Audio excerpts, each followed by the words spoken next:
Excuse me, excuse me. Hi, ma'am. Hi. Bakit ganyan yung uniform yan? Hindi ko alam dyan. Kulang siguro sa pansin. Mima, bakit ganyan suot niyan? Para siyang outsider sa klase natin. Exactly nga, outsider nga yung ganyang uniform. Sino ba yung mga pinagbubulong-bulungan nyo dyan? Ako ba yun?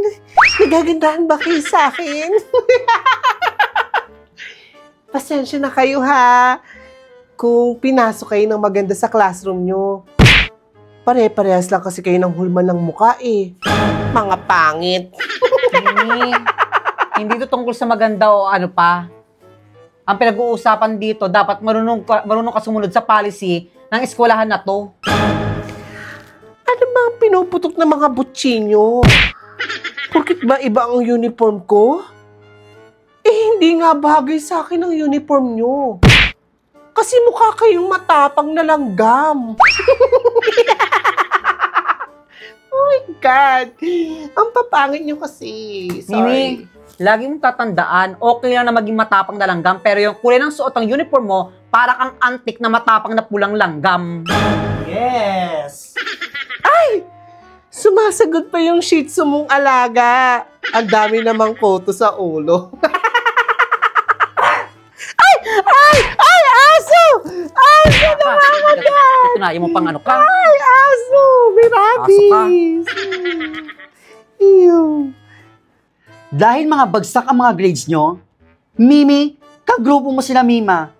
Gumawa kayo ng group presentation nyo na ipapasa nyo sa akin bukas. Maliwanag ba? Ano, ma'am? Makagrupo ko sila? Ayoko! Ayoko! Ang kagrupo natin to?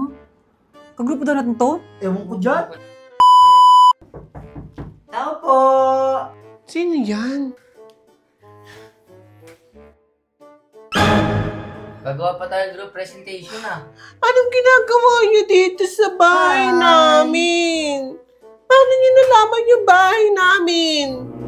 Pakatagal mong buksan? Ano nalaman? Anong ginagawa niyo dito?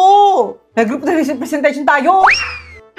Ano ba yan? Paano niyo nalaman yung bahay namin? Gabi na! Maging arte, ang arte nito. Pasok na kami. Sige na nga.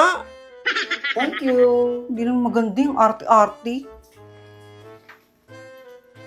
Huwag ka masyadong malikot sa bahay namin. Mamaya mawala kami ng gamit dito. Ginawa pa ako magnanakaw, Mimi. Mukha ka kasing magdanakaw eh. Mangingi naman ako, Mimi, pwede ako magnanakaw. Mukha kang kabatan. Laki ng mukha na itong baklang to. Anong ginagawa niyo dito? Ang laki ng bahay nyo, no? Oo nga eh. Huwag masyado kayong malikot kasi magigising yung mami at daddy ko. Baka makabasag kayo. Baka wala kayong pambayad dito sa bahay namin. Bakit mo ako tinititigan ng ganyan? Ngayon ka lang ba nakapunta sa bahay namin? Ganda. Ang laki ng bahay niyo, Mimi. Kaso, wala kayong malaking TV. Nandun sa kwarto namin. Gusto niyo bang manood? Kaso hindi pwede.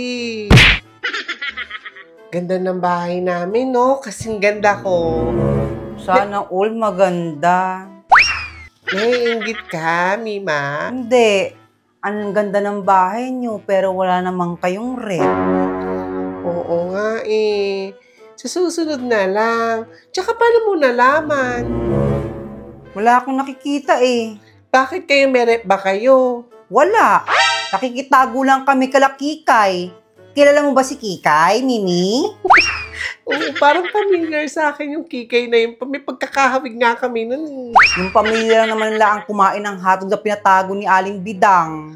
Ay, grabe naman pala yun. Sugapa naman pala. O Oo. sige, magbibihis lang muna ako ha. Huwag kayong masyadong malikot dyan. Tsaka, huwag kayong magnanakaw ha. Yung mga kamay niyo, mukha pa naman kayong magnanakaw. Hindi naman bakit magnanakaw nitong pangit na to. Sige na ha, bibihis lang muna ako. Kagigil tong miming to. Bakit? Makapanglait. Bakit maganda bahay nila? Napakayabang nga yun. Oo. Pinagkakamalan pa tayong magnanakaw. Kala mo ganda-ganda. Pangit naman. Laki ng mukha. Ano nang gagawin natin? Ito, gagawa ng project niya. May dala ka na bang mga materials natin? Okay, ingay. May dala ako. Dala ko yung pitchin. Tapos, meron tayong gin. Ala, Meron tayong pulutan. Ala, at kompleto saka na. tang. Pero na, inom tayo. Hayaan mo Ala. yung Mimi na yan. hintayin natin si Mimi. Lalaro siya ng ganda-gandahan. Lalaroin natin siya. Hawakan mo. Lahat sa akin. Kung nagdali ako pang bit-bit. Hawakan mo daw. Tara na. Tara. Alugin natin. Sige, alugin mo pa. natin. Mimi, maiinggit ka, Mimi.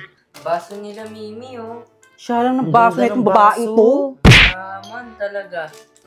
Yan, mukha nga siyang masarap.